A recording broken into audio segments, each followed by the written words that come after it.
Now we will head over to our Seattle Kraken segment, and it's tough right now. It's tough right now for our Kraken, so we'll get into it. Starting on March 13th versus the Dallas Stars, a 5-2 loss. Our player of the game, defenseman Vince Dunn, 2 assists and 2 points. Vince continues his point streak there as Seattle celebrates Pride Night, but unfortunately Seattle unable to keep up with that talented Stars offensive roster. Our photo of the game from that one is this one captured by our lead photographer, Liv Lyons. You can see the Kraken players coming out for warm-ups in those Pride jerseys. All of them don their jerseys. There's no controversy with the Kraken here, unlike others there around the league, such as James Reimer, who claim religious beliefs, which is a bunch of baloney, which you can see, is that Ryan Donato? Yeah, Ryan Donato there, who is very open about his faith, and he was able to put the Pride jersey on. So, don't use religion as an excuse. But what's a key layer here, and I want to give a shout out to my friends. You can see the thank you for celebrating Pride sign. That's my friend Ray and our friend Caitlin to the left. The way we're looking at it, to the left, but it's their right. So a shout out to Ray there and our friend Caitlin as well. As you know, it was really cool to see this. The Pride jerseys as well. If you saw me get up earlier, I've got the pullover that they were selling from that. So that was nice to see. I know there was a lot of worry that one of the Kraken players might not come out in the warm-ups because of all the same bull crap that was happening around the league where players decide to not come out in those. It's been called out already on Twitter. I don't need to go into it further. But as someone who considers himself in that community, it was very important to see that representation and a big sigh of relief to not have to worry about one of the players not coming out. I'm in those warm-up jerseys. It's 15 minutes in a jersey. You gonna burn? Like, come on. Anyway, we'll get to the past games here. So the Kraken lost that one. They go after playing the Stars for 2 games in 3 days. They headed on the road down to San Jose for the final time to play the Sharks. They would win that game in overtime. It was frustrating that game even went to overtime. Philip Grubauer played great. The offense just couldn't beat, ironically, James Reimer at the time until overtime. And Seattle even trailed this game late. Seattle gave up. Seattle had a penalty shot called against them. I think it was a rookie for San Jose who scored. Vince Dunn was able to score the winner in overtime. He is one of our players of the game here. 1 goal, 1 point, a 2+-, 3 shots, 1 hit, 1 block, and 1 takeaway, extending his point streak to 11 games. Another player of the game, Philip Grubauer, for his excellent game to really keep Seattle in that one, to keep that one within striking distance. 969 save percentage and 31 saves on the day. That one, again, that was a game against San Jose. San Jose is a bottom-feeding team, and I don't say that just to make a sort of aquatic pun. But that was not a game that that San Jose should have been in, and it was kind of frustrating that was even something that we had to worry about. And then wrapping up, March 18th, Seattle returns home for a key divisional game against the Edmonton Oilers, who have been on a tear in the second half of a season, and they would lose that one 6-4. They were in that really up until the third period, and then the Oilers were able to pull away. Our player of the game, forward Ellie Tolvanen, 1 goal, 1 point, 1+-, 1 shot, and 2 hits on the day. Our photo of the game from Liv Lyons here, the fight between forward John Hayden and Klim Kostin. I say fight, but if you're able to see it, it really was Hayden and Kostin just kind of spinning each other around. It was like a tilt-a-whirl. I would have thrown up personally. And then when they fell down, Kostin fell on Hayden, and then Hayden limped to the locker room and didn't return to the game with a lower body injury. So that was just messy and unfortunate all around. That was just ugly. We go to our player of the week here. I know he's been at a couple of times now the past few weeks, but with the way he's been playing, it's hard to not pick Vince Dunn again and the point streak that he's on. Vince, over the last week, 1 goal, 3 assists, 4 points, a 4 plus minus, 8 shots, 2 hits, and a block. His point streak reaches 12. It remains both a franchise and personal best. It is the longest active streak in the NHL. That streak makes him the 9th defenseman in the past 20 years to record a run of at least a dozen games, according to the NHL's PR. So we have to have a talk about this because this is becoming a problem. These are key games for Seattle. You're obviously playing a Stars team. Tomorrow they play a Stars team. They play that Stars team again 3 times this month. That's really solid offensively. You should have beat them arguably in that first game that you played them. That second one was just ugly. The fact that you struggled like that against San Jose, you had a slow start in that game. Your finishing has been unfortunate. In that Oilers game too, you were in it, but your own mistakes were at fault. Your own mistakes continue to be at fault. That's been the case for the past 2 years that this franchise has existed. We got a comment on the blog post again by somebody who doesn't know what they're talking about, unfortunately, who said we have league bottom of the league goaltending. And now I know that this person in particular has called out Philip Grubauer, but Martin Jones sucks. Martin Jones has been bad these past few weeks, let alone past few months. He had the good November, a little bit of the December side of things, but has been poor ever since. He looks slow. His reaction time is bad. He's been given clear lanes to see the puck and has not been able to make the saves. His rebound control is off. He's not very quick in the crease. It's a problem. Martin Jones is a problem. And so any idea or thought that Martin Jones should be with this team next year was outlandish and just wrong at the time when those claims were being made back in December, January. And if there's anybody still clamoring for that now, they're wrong. Philip Grubauer has been the clear starter since the year began, the 2023 year began, not this season. He's had a little bit of a struggle to begin the year. Colorado game was good and has been pretty damn good since that Colorado game.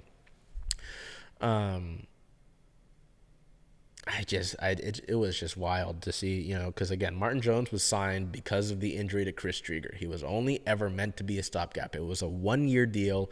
He was here to be a veteran guy that they could use when they weren't starting Grubauer. He's looked really bad, man. He's looked very bad.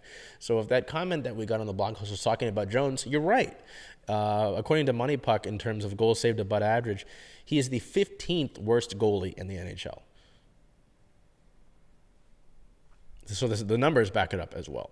So throw away the win-loss record because that's not a goalie-specific stat. You shouldn't measure a goalie by that mark.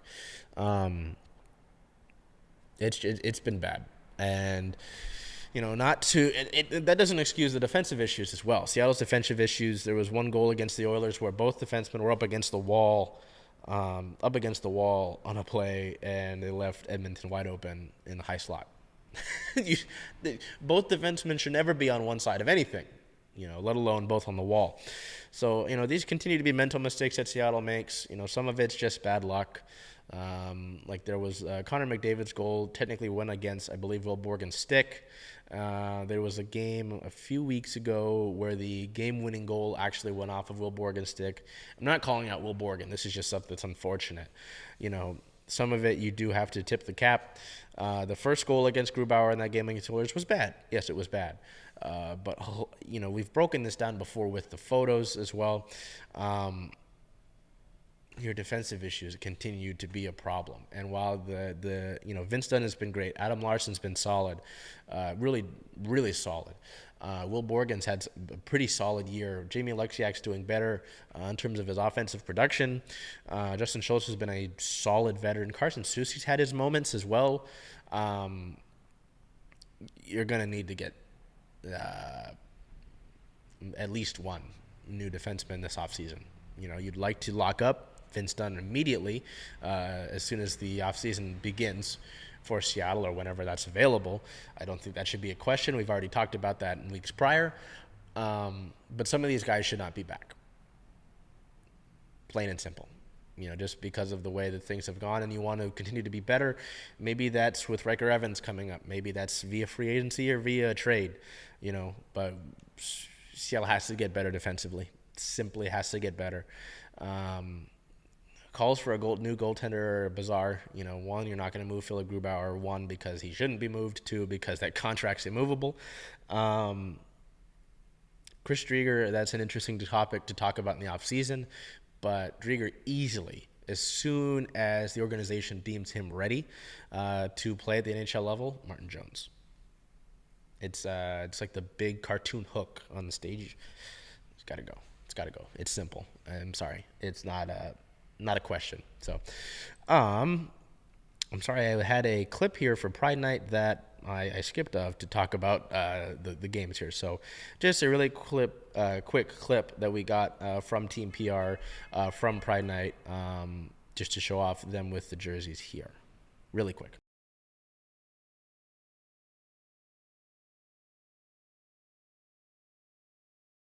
Yeah, so that was kind of cool to see.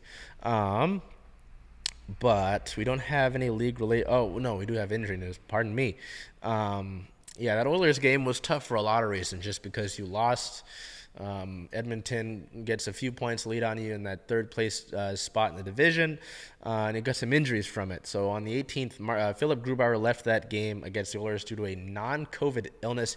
It was originally designated as a lower body injury, and then later in the game we found it was a non-COVID illness.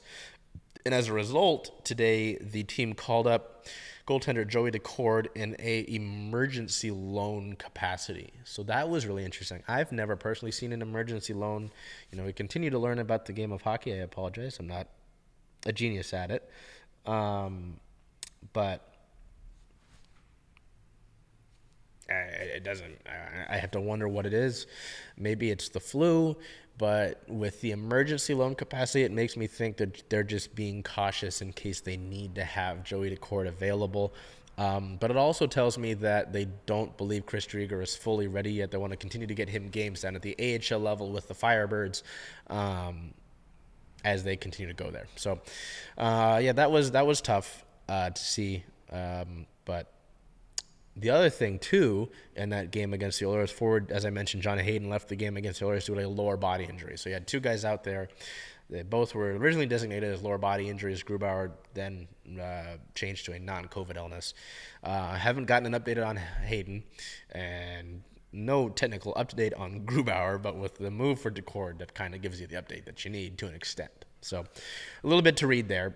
We look ahead for our Kraken here over the upcoming week. This is a big upcoming week, as I mentioned.